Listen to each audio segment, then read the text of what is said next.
மன்னிக்கணும், ஒரு சின்ன தவறுதல் நடந்துச்சு. நீங்க செய்யறதெல்லாம் தவறுதானே, சொல்லுங்க. ஒண்ணுமில்ல, நீங்க வரமாட்டேன்னு சொன்னதும் நான் போனேன்னா உடனே அவர் நீங்க ஏன் வரலன்னு கேட்டார். உங்களுக்கு உடம்பு சரியில்லைன்னு சாக்க சொன்னேன். உடனே அவர் சல்லுன்னு விழுந்தார். உடம்பு சரியில்லைன்னா எப்படி விட்டுட்டு வரலாம், போ நான் வைத்தியரோட வர்றேன் அப்படின்னு சொல்லி விரட்டிட்டார். இப்ப எப்படியாவது நீங்க என் மானத்தை காப்பாத்தி ஆகணும்.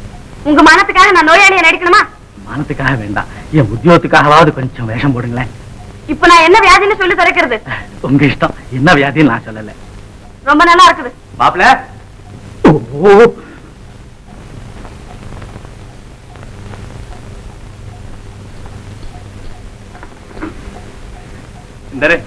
வயிற்று வந்து தரமா?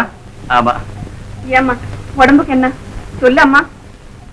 சொல்லம்மா. சொல்லாம இருந்தா எப்படிமா?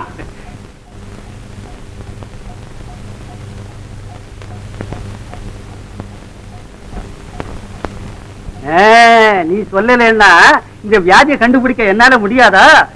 ஊமைங்களுக்கே வைத்தியம் செய்து இருக்கிறேன். இது வாத ரோகம். இந்த வியாதியஸ்தர்கள்லாம் இப்படிதான் மரக்கட்ட மாதிரி படுத்திருப்பாங்க. பயப்பட வேண்டாம், இதுக்கு வாத சங்காரி மாத்திரை கொடுத்துறேன், சாப்பிட சொல்லுங்க. வெடியத்துக்குள்ள எனக்கு வாதமும் இல்ல பித்தமும் இல்ல, வெளியில போ. ஓஹோ, இதுல கொஞ்சம் பித்தமும் கலந்துருக்கு. வாதம் முக்கால், பித்தம் கால். வாத சங்காரி முக்கால் மாத்திரையும் பித்த நிவாரணி கால் மாத்திரையும் சேர்த்து தேன்ல கலந்து சாப்பிட்டுட்டா. சேர்ந்து எதுக்கு? விஷத்துல கலந்து நீங்களே சாப்பிடுங்க, எனக்கு உங்க மருந்தே வேண்டியதில்லை. தப்பு தப்பு, பித்தம் முக்கால், வாதம் கால். ஆக பைத்தியத்துக்கு சர்வ பித்த சங்காரியே கொடுத்துடுறேன். எனது பைத்தியமா? யாருக்கு? உனக்கா எனக்கா? My god. ஓஹோ, இப்பதான் விஷயம் வெளியாச்சு. இது வாதமும் இல்ல பித்தமும் இல்ல, பேய் பிடிச்சிருக்கு. பேயா? எனக்கு இல்ல, உனக்கு பிடிச்சிருக்கு. நான் ஓட்டு காட்டு. பேயும் இல்ல சாகம் இல்ல, 3 நிமிஷத்துல 3 வாரி சொல்லிட்டேன். நான் பொய்யா சொன்னேன்.